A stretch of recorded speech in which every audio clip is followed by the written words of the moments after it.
Glucocorticoides, que ya vimos. Entonces, glucocorticoides, ok. Otros, el inhibidor selectivo de la fosfodiesterasa 4, que es un inhibidor de mediador en realidad. ¿Cómo se llama? Proflumilas.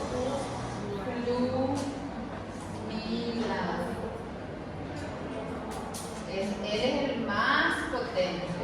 ¿Por qué? Porque esta fosfodiesterasa se expresa principalmente en las células inflamatorias, en los eosinófilos, células epiteliales, ¿verdad? Entonces, en las células se expresa esa fosfodiesterasa. Entonces, se inhibe la liberación de mediadores inflamatorios. Entonces, yo voy a tener una inhibición selectiva de la fosfodiesterasa 4. Bien selectivas, ¿sí? Solo que indicar es mucho más potente que el glucocorticoide y que otros demás broncodilatadores que también inhiben la liberación de agentes broncoconstrictores, ¿verdad? Entonces es muy potente. Se reserva él para pacientes que tienen EPOC y grave y no resulta con otros medicamentos, ¿sí? Mecanismo de acción, van a ver, de proflumilas, ¿sí? Otro que me gusta mucho, aparte de los glucos, son los inhibidores de mediadores llamados antiinflamatorios, antileucotrienos. Los antileucotrienos, dependiendo de su mecanismo de acción, van a ser los glucas, ¿verdad? Que son el montelukast, safirlukast, pramlukast,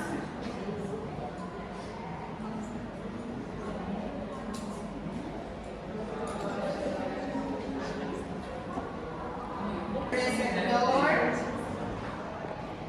cis-LT,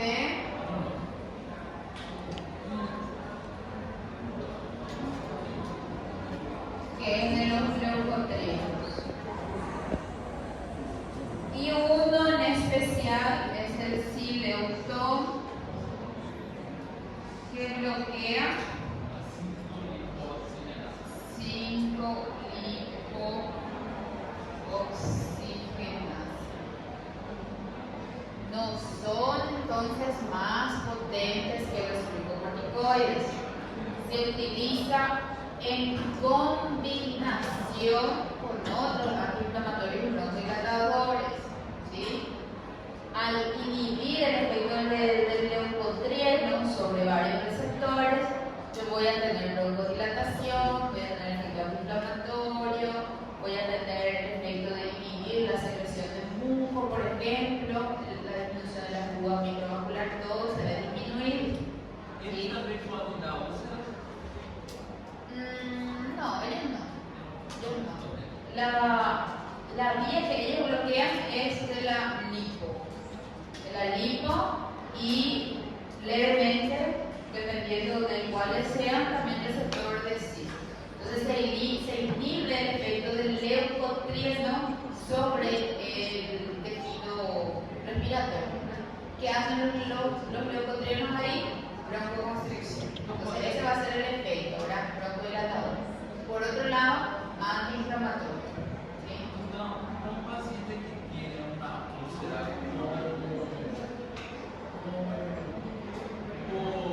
Glucocorticoide. Podría un buen inflamatorio. Es buen antiinflamatorio, pero no es mejor que el glucocorticoide. ¿De qué va a depender entonces? Tiene los efectos colaterais y la potencia inflamatoria que el paciente tiene. Sí, pero si tu paciente está utilizando dosis máxima de glucocorticoide, No va a funcionar. exactamente, entonces las dosis de glucocorticoide tienen que ser las mínimas para que este pueda tener un efecto. Si dosis máxima de glucocorticoide no tiene efecto en tu paciente, este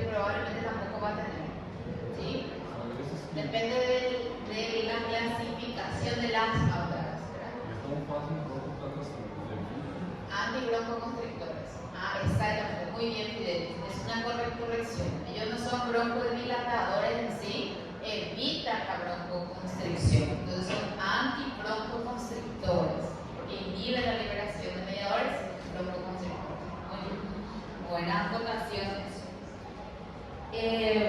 Antileucotrienos también dice el libro que son muy buenos en rinitis alérgicas, ¿verdad? Y se ve mejoría en estos pacientes súper rápido también, ¿verdad? Antileucotrienos puede dar alguna que otra reacción adversa rara de las vasculitis, ¿verdad? Que puede afectar a los nervios, a nivel cardíaco y demás. Entonces vamos a tener síntomas de vasculitis en el paciente y algunas afectaciones hepáticas que son raros en realidad. Estos sí tienen que dominar para los antileucotrienos cuáles son los fármacos, qué es lo que ellos bloquean y cuál es el efecto que vamos a tener con ellos. Ellos son clasificados como antiinflamatorios. Tienen efecto antibroncoconstrictor, o sea que evita la broncoconstricción, sí, pero son utilizados como antiinflamatorios. ¿Sí? Y por último teníamos a nuestro inmunomodulador, nuestro anticuerpo monoclonal, que es el omalizumab, ¿verdad? ¿Qué bloquea, qué inhibe? El omalizumab, déjame acá. A gente tem que saber que eles estão podendo. ¿Será porque es con C? Não se usa em apoio para o Ah, sí, muy bien. No se usa en el POC porque no hay efecto terapéutico en pacientes con el POC, es solamente para asma. ¿Sí? Anticuerpo contra.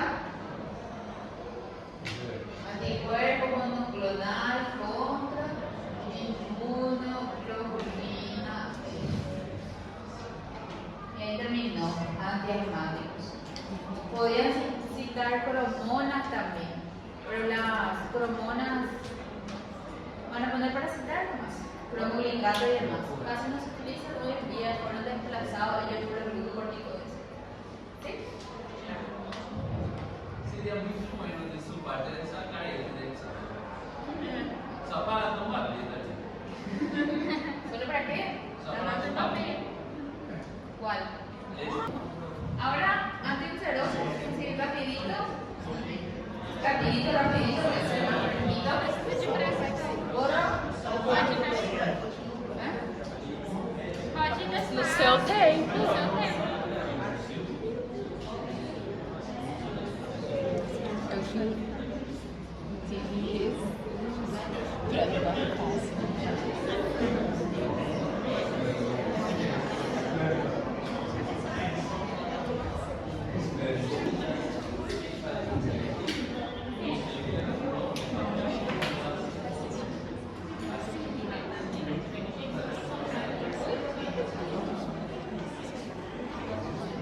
Muy bien.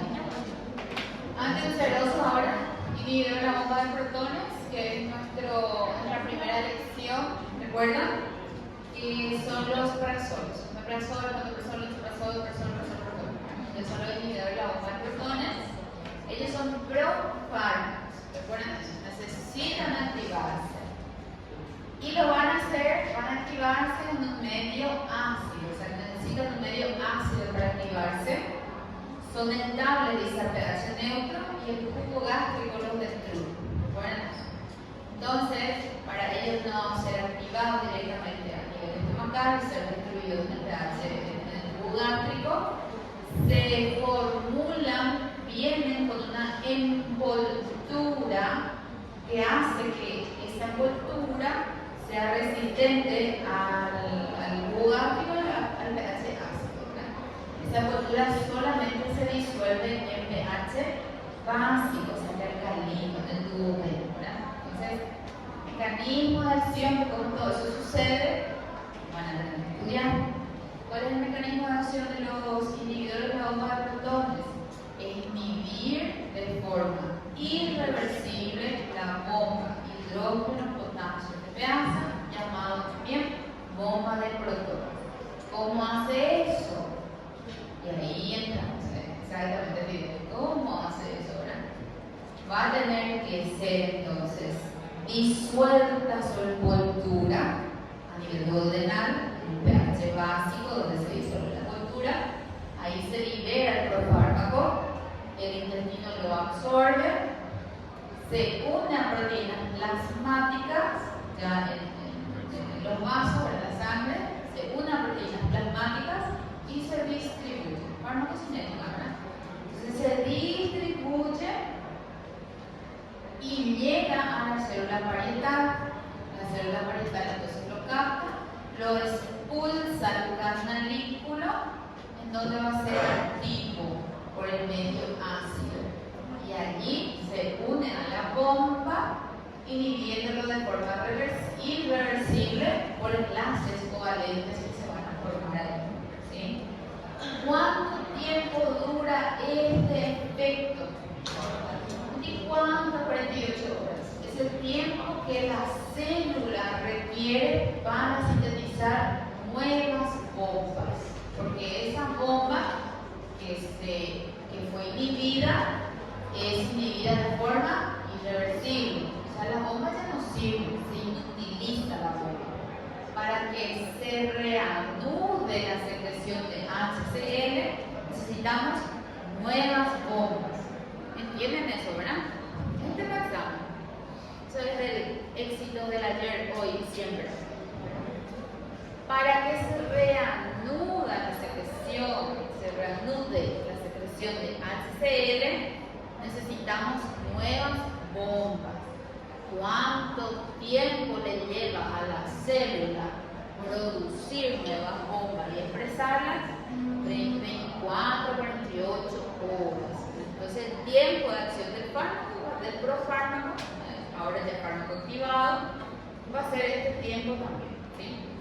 ¿Cómo recomendamos la toma del medicamento? En ayuno. 30 minutos después, incluso una hora, puede comer su primer alimento del día. ¿Sí? Para garantizar la eficacia de este medicamento. ¿Sí?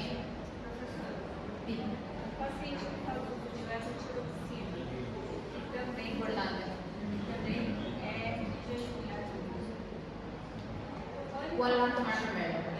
Primero vas a tomar la levotiroxina, el más importante. Entre el levo inhibidor, ¿cuál es el más importante? El levo. Va a hacer otra vez un ayuno de la levo, 30 a 40 minutos, ahí va a tomar su inhibidor de la levo. Siempre la levotiroxina, justamente vamos a ver eso, íbamos a ver hoy, pero quería repaso y como la mente está un poco grande, vamos a verlo después de nuestro examen. Va a tomar de forma separada, nunca juntos. La levotiroxina no vamos a tomar con ningún medicamento nunca. Siempre ella, en ayuna. Si tenés que levantarte, como dice, a las 4 de la madrugada para tomar medicamentos, te levantas a las 4 y tomas tu levotiroxina. Ayuno 40 minutos, mínimo 40, ahí tomas tu otro medicamento. ¿Sí? Y ahí puede ser tu inhibidor, tu antihipertensivo, el que tengas que tomar. Porque ella es muy sensible y ella es muy necesaria, muy importante. Entonces primero ella. ¿Sí? Bien. Cosas de prioridades, ¿verdad? Son prioridades. Después, otra pregunta que quisiera, no me acuerdo que iba a responder, solo eso era, ¿verdad? Bueno, entonces primero leo, eso vamos a ver después en fármaco del doctor. Entonces, nuestro inhibidor de la bomba, si necesitamos la levo, que es la más importante, primero la levo, ayuno, de nuevo, ayuno de la levo le decimos, y después nuestro inhibidor de la bomba. ¿Sí? Bien, entonces el paciente que lo consume en ayuno, después, ¿qué más? Inhibe de forma irreversible, van a sufrir metabolismo hepático.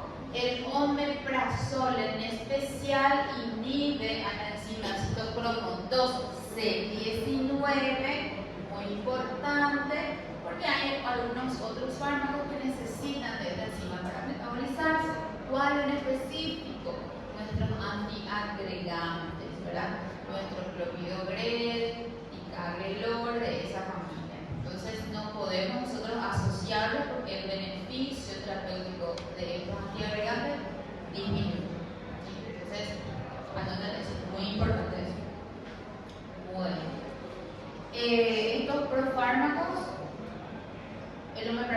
ustedes van a anotarlo, importante.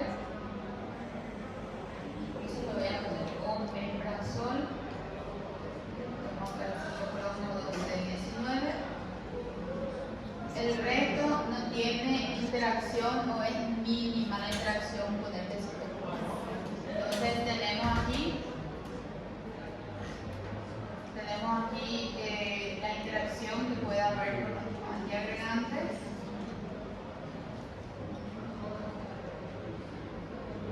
Que va a ser el floppy o de su familia, incluso la aspirina y de su familia. Incluso el 5. ¿Cómo? Y pasó incluso el 5. Reduce. Por culpa de esta enzima, porque inhibe esta enzima y este fármaco necesita de esta enzima para llegar a activarse completamente, tener su eficacia al 100%. Entonces se reduce la eficacia farmacológica. Uma pessoa que tem problema de trombose, toma antiagregante, se tomar prevenção, se não vai fazer uma programação, Le das otro. Le das, en este caso, pantoprazol, que se ha visto con seguridad que no tiene este efecto, ¿no? O los otros inhibidores de la bomba. ¿Sí? Bueno, me encantan los mecanismos de acción y me quedo con eso prácticamente, ¿verdad? Son para darse una vez al día. Algunos pacientes necesitan un doble bloqueo. Con una sola toma del medicamento no vamos a bloquear todas las bombas, pero necesitamos 2 a 5 días para bloquear hasta el 95% de la secreción de HCl. Eso es muy potente, ¿sí? Son los de primera elección siempre, ¿verdad? Los efectos adversos importantes pueden ser malestares, gástricas, molestias, abdominales, intestinales en realidad, puede dar estreñimiento.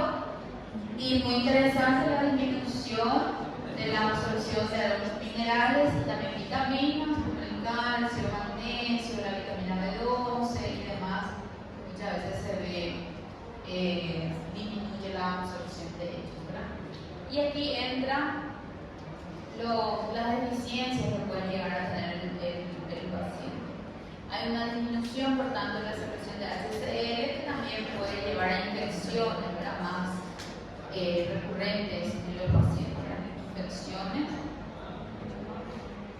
ya sea por salmonella, por camelobacter, las infecciones, neumonías, incluso puede llevar a gastroenteritis, más frecuentemente con uso de los inhibidores que sin utilizarlos.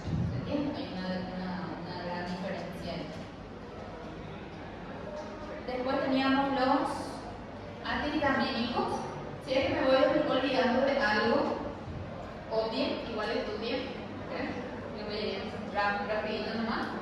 Tenemos los anti-H2. Ellos bloquean, inhiben la secreción de ácido hasta un 60-70%, dice el libro. Voy a poner acá este 95, es mucho más potente. ¿Cuáles son estos fármacos? La cimetidina, ranitidina, famotidina, toda esa familia. La ranitidina ya no se utiliza, recuerden eso.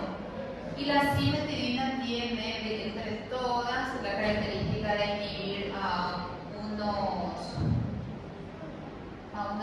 cuantas enzimas, familia del citocromo P450, entonces termina alterando el efecto también de algunos fármacos. En este caso, se ha visto que la cimetidina aumenta la potencia de algunos fármacos, ¿verdad? Entonces, es por la farmacocinética misma. La ranitidina se ha visto que tenía solo 10% de inhibir a estas enzimas, pero no lo utilizamos más. Las más seguras entonces para utilizar con otros fármacos serían la nisatidina o la famotidina, ¿verdad? Que también son la familia, que también van a tener que estudiar, ¿verdad?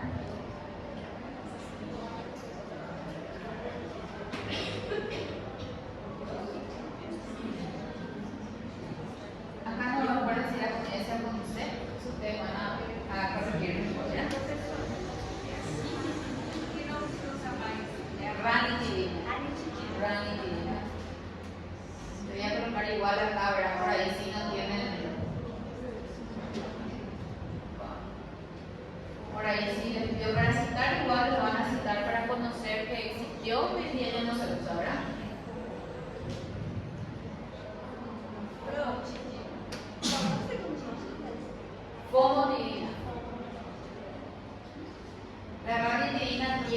compuesto nitroso dentro de su molécula que es cancerígeno.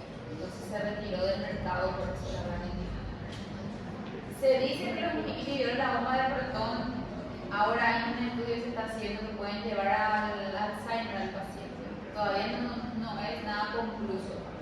También se estudió si podía llevar al cáncer gástrico, también no hay, sobre eso sí que no hay nada, pero de los antihistamínicos sí. Por hiperestimulación de la gastrina, al final que puede inducir al cáncer. Los anti-H2 hoy en día se utilizan muy poco. En realidad, los inhibidores de la bomba son los que se utilizan más, mucho más. Estos fueron los primeros que salieron, después se vendían como chicle, entonces fueron sustituidos por el inhibidor de la bomba que ahora se venden como chicles. Ellos se toman y se venden como chicles. Bien. Professor, voltando hablando de omeprazol, por que é o único que não vamos usar para úlceras de aire? ¿Es el único que no vamos a usar para úlceras de aire? Sim. O antiinflamatório é só omeprazol, são os três que vamos usar. Ah. Me recordo também que destacou esse celular. ¿Y no te recordás lo que dije por qué? Não. ¿Te recordás, Pitanga, que la aspirina, la otra vez puse así en el examen? Así puse en el examen. Y me preguntó un alumno que espera, no le voy a contar, espera que le voy a contar. Me dijo un alumno, ¿qué es esto? Me dice. Y le dije, ¿y ese es aspirina? Le dije, ¿y por qué cambiaste su nombre? Me dijo. Y es ácido acetilsalicílico. Ah, cierto. No le cambié su nombre. Él va a ser disminuida su absorción, ¿verdad? Cuando lo utiliza, porque también actúa como antiagregante, tiene un efecto muy similar también al clopri y demás, ¿verdad? ¿Y cuál era tu pregunta?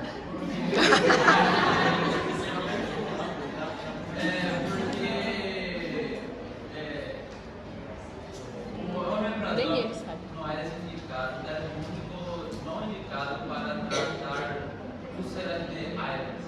¿Úlceras por aire? É porque está lá em cima, igual? Sí, por mi citocromo 1219. Sí, por la definición. Y se ha visto que los demás fármacos, dice el libro que no hay diferencia en cuanto a sus mecanismos, todos van a disminuir la secreción de HCl y demás. Hay diferencia en cuanto a sus farmacocinéticos, nada más, ¿verdad? El paciente termina siendo tolerante al omeprazol, ¿verdad? Termina expresándose más bombas y el omeprazol no es capaz más de inhibir las bombas suficientes. Entonces tenemos que tener otro profármaco, en este caso más potente que el omeprazol. Se va generando una tolerancia a esto. Y se protocolizó el uso de úlceras inducidas por aires para pantoprazol, esomeprazol, todos menos omeprazol. Mas para a pylori, todos são Para pylori sí. Bien.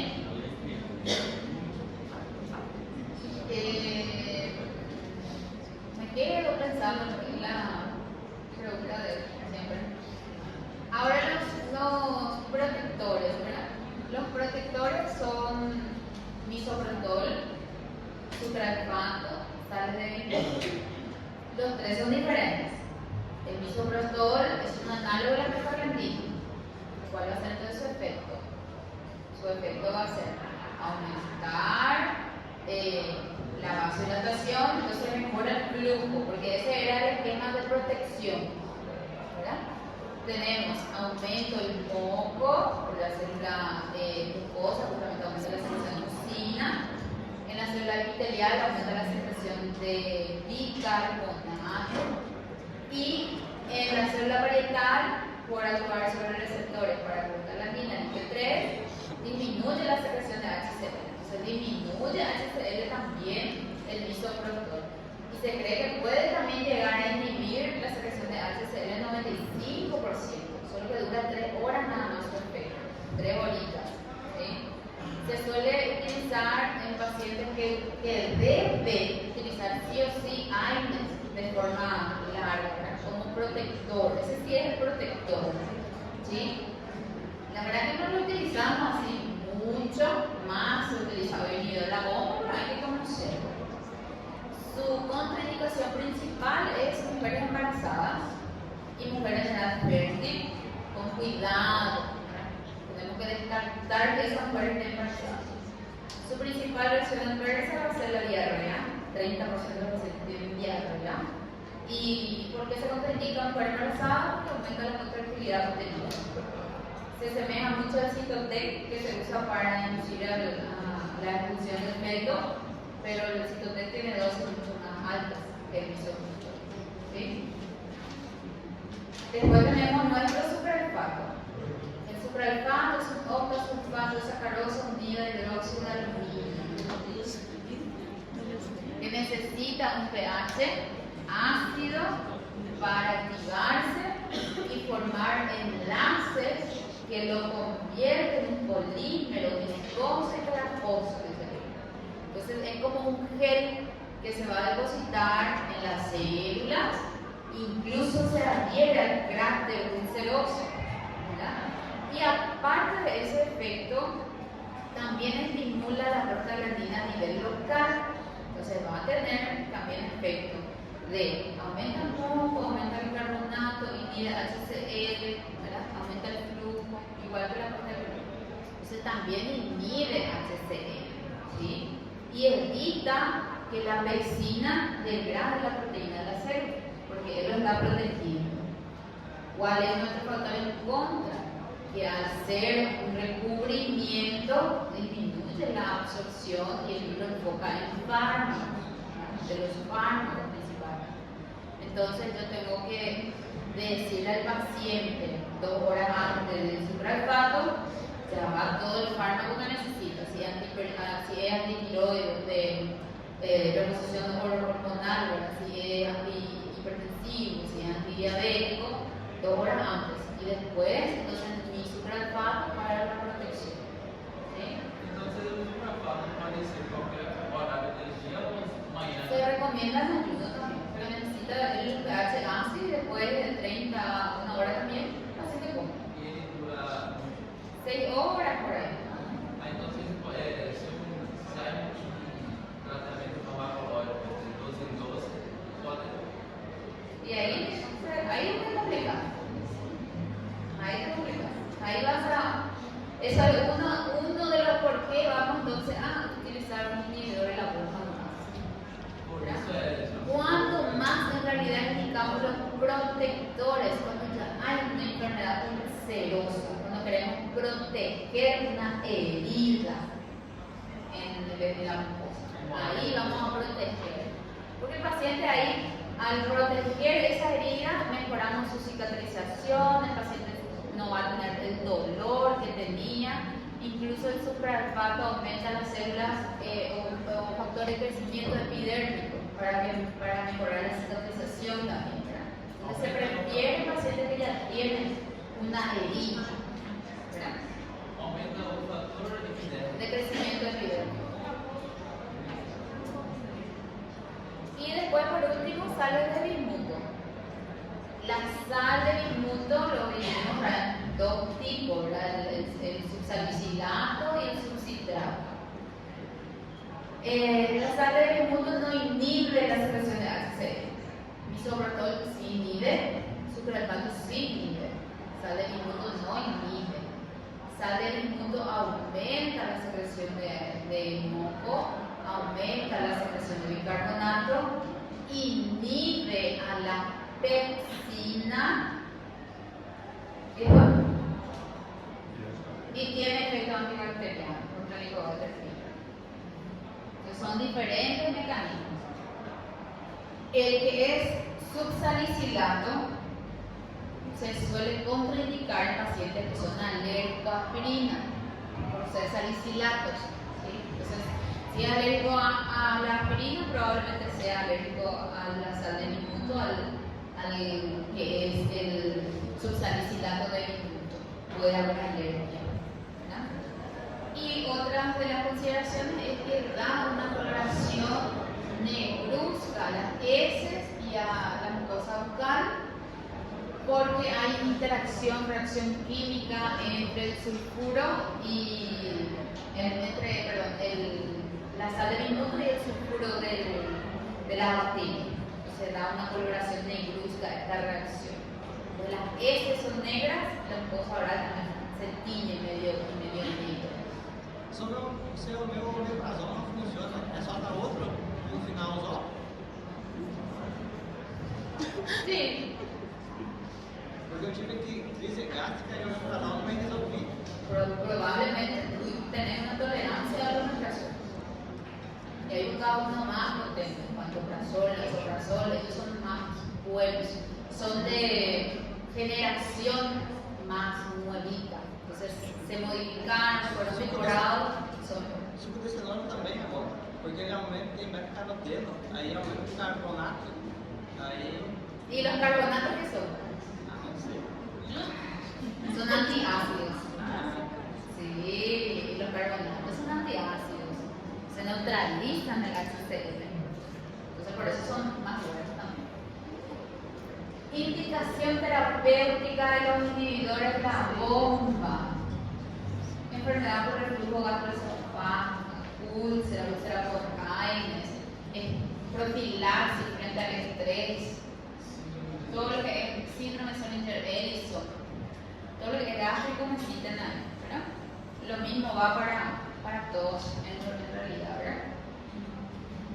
Bueno. E hidróxido de alumínio, qual é o que ele faz? Eso es importante. Ese es el compuesto de tu sucralfato. Eso suele dar una reacción que el paciente siente la boca muy sequita por el aluminio. Eso es importante también, ese efecto adverso. Estreñimiento también suele dar, ¿verdad? Diarrea es más con misoprostol y el resto es estreñimiento. ¿Otra pregunta? Bien, ¿alguna duda ahí? ¿O solo en el examen? Si se fuera así una